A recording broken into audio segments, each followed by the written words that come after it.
ईद उल अजहा की आमद आमद डिगरी में मवेशी मंडी सज गई। एक से बढ़कर एक खूबसूरत जानवर खरीदारों का मरकज बन गया।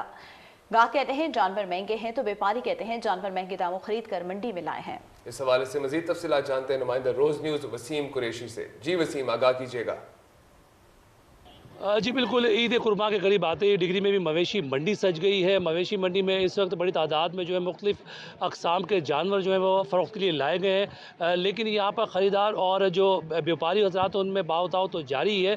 लेकिन इस वक्त पेट्रोलियम मसनूआत की कीमतों में इजाफ़े के बाद जो सूरत हाल बहुत ज़्यादा ख़राब नज़र आती है। व्यापारियों का ये कहना है कि उन्हें उनके पूरे साल की मेहनत नहीं मिलती और इस वक्त मंडियों में जो व्यापारी ज़्यादा हैं जबकि ख़रीदार ना होने के बराबर है।